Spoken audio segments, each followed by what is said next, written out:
കർത്താവിന്റെ തിരുമുള്ള നാമം വാഴ്ത്തപ്പെടുവാനാകട്ടെ. അടുത്തും അഗ്രഹീതമായി ഞങ്ങളെ ശ്രദ്ധിക്കുന്ന വാത്സല്യമുള്ള സ്നേഹസമ്പന്നനായ ദൈവമക്കളെ വിശ്വാസം, ഇമ്മാനുവൽ ഗ്ലോബൽ വർഷിപ്പ് സെന്ററിന്റെ ആഭിമുഖ്യത്തിൽ ലഹരി വിരുദ്ധ സന്ദേശവും യേശുക്രിസ്തുവിന്റെ സന്ദേശവുമായി ഞങ്ങൾ ഈ പബ്ലിക് പ്ലാറ്റ്ഫോമിൽ നിൽക്കുന്നതിന്റെ കാരണം, ഒരു കാലഘട്ടത്തിൽ ഈ മദ്യവും മയക്കുമരുന്ന് ലഹരി പദാർത്ഥത്തിന് അടിമയായി, എനിവേ പറഞ്ഞാൽ കേരള ഗവൺമെന്റ് അംഗീകാരത്തോടെ കരാട്ടെ, കളരിപ്പയറ്റ്, കുൻഫുവും അടിമുറയും മർമ്മവും പഠിപ്പിച്ച് നടന്ന് മദ്യത്തിനും മയക്കുമരുന്നിനും അടിമപ്പെട്ട് 3 തവണ ആത്മഹത്യയിലേക്ക് മാറി. എന്നാൽ അവിടെ നിന്നും എന്നെ ദൈവം രക്ഷിച്ചു. അതിന്റെ സാക്ഷിയായിട്ടാണ് കഴിഞ്ഞ 25 വർഷം കൊണ്ട് ഞങ്ങൾ ഈ തെരുവോളങ്ങളിൽ യേശുവിനെ കുറിച്ച് പ്രസംഗിക്കുന്നത്. ഒരുപക്ഷെ നിങ്ങൾ ചിന്തിക്കും, ഞങ്ങൾക്ക് ആരെങ്കിലും എന്തെങ്കിലും പണം തരുകയോ അല്ല എങ്കിൽ സാമ്പത്തികമുണ്ടാക്കുവാനോ എന്നൊക്കെ പക്ഷേ നിങ്ങൾ ചിന്തിക്കുമായിരിക്കും. എന്നാൽ അതൊന്നുമല്ല. നമ്മുടെ ജീവിതം യേശുവിൽ മാത്രമായാൽ നമ്മുടെ ജീവിതം അനുഗ്രഹിക്കപ്പെടും. അതിനാണ് ഞാൻ ഇതിനു മുൻപ് എന്നെ പരിചയപ്പെടുത്തിയത്. ഞാൻ എങ്ങനെയുള്ള ആളായിരുന്നു. എനിക്ക് മുൻപിൽ സംസാരിച്ച പ്രിയ ദൈവത്തിന്റെ കൃത്യൻ ഇങ്ങനെ പറയുവാനിട വന്നു. ഞാൻ പറഞ്ഞു കേട്ടെ, നമ്മുടെ കേരളം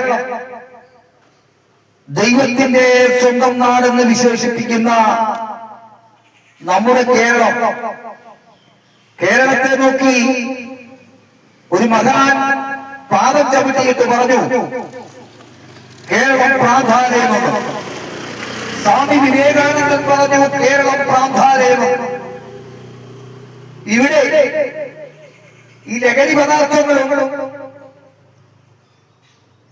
MDMA-യും ചരസും പാൻ മസാലയും മാല കോർത്തുനിന്ന് നിൽക്കുകയാണ്.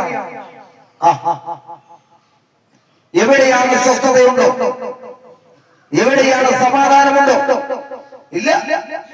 നമ്മുടെ കേരളത്തിൽ അനേക മഹാന്മാർ പാദം ചവിട്ടിയ മണ്ണല്ലേ. നമ്മുടെ കേരളത്തിൽ അനേക മഹർഷിമാർ ഉഴുതുമരിച്ച മണ്ണല്ലേ. നമ്മുടെ കേരളം ദൈവത്തിന്റെ സ്വന്തം നാടെന്ന് വിശേഷിപ്പിക്കുന്ന നമ്മുടെ കേരളം ഒരു വല്ലാത്ത അവസ്ഥയിൽ മാറിക്കൊണ്ടിരിക്കുകയാണ്. വിദ്യാഭ്യാസത്തിനുമൊക്കെ മുൻപന്തിയിൽ നിൽക്കുന്നു. അതുപോലെ മറ്റെല്ലാ മേഖലകളിലും മുൻപന്തിയിലാണ്. ലഹരിയും അതുപോലുള്ള ഉൽപ്പന്നങ്ങൾ ഇവിടെ ജനസംഖ്യ എടുത്തു കഴിഞ്ഞാൽ നിരവധി കേസുകളിൽ അകപ്പെടുന്ന മുഴുവനും മദ്യത്തിനും മയക്കുമരുന്നുകൾക്കും അടിമപ്പെടുന്ന ഒരുപറ്റം ആൾക്കാരെ ഇത് മാറ്റിയെടുക്കണം. ഒരു മഹാൻ, ഞാൻ നേരത്തെ പറഞ്ഞതുപോലെ, ഒരു മഹാൻ കേരളത്തിന്റെ മണ്ണിൽ പാദം ചവിട്ടിയിട്ട് പറഞ്ഞു, കേരളം സാന്താലയമെന്ന്. പ്രിയ സുഹൃത്തുക്കളെ, ഞാൻ പറയട്ടെ, നമ്മുടെ ഈ രാജ്യം, ഈ പട്ടണം ലഹരി പദാർത്ഥത്തിന്റെ അടിയിലേക്ക് ആയിക്കൊണ്ടിരുന്നാൽ ഈ വരുന്ന തലമുറകൾ എവിടെയെത്തും? അത് നിങ്ങൾ ചിന്തിക്കണം. എനിക്ക് കൊണ്ട് 2 പെൺപിള്ളാർ ഇവിടെ നമ്മുടെ പത്രമാധ്യമങ്ങളും TV ന്യൂസുകളും ഒക്കെ വായിക്കുമ്പോ മുഖത്ത് നോക്കി പറയാൻ പറ്റാത്ത വാർത്തകളാണ് ഇവിടെ സംഭവിച്ചുകൊണ്ടിരിക്കുന്നത്. ഞങ്ങളിത് പറഞ്ഞതിന്റെ കാരണം, നമ്മുടെ പട്ടണവും നമ്മുടെ രാജ്യവും അനുഗ്രഹിക്കപ്പെടണം. അതാണ് ഞങ്ങളുടെ ആഗ്രഹം.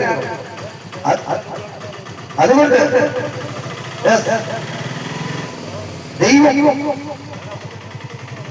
നമ്മുടെ സ്ത്രീകളെ മാറ്റണം.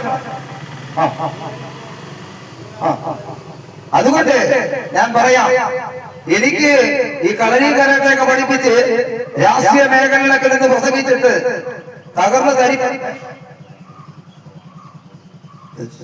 ഓക്കെ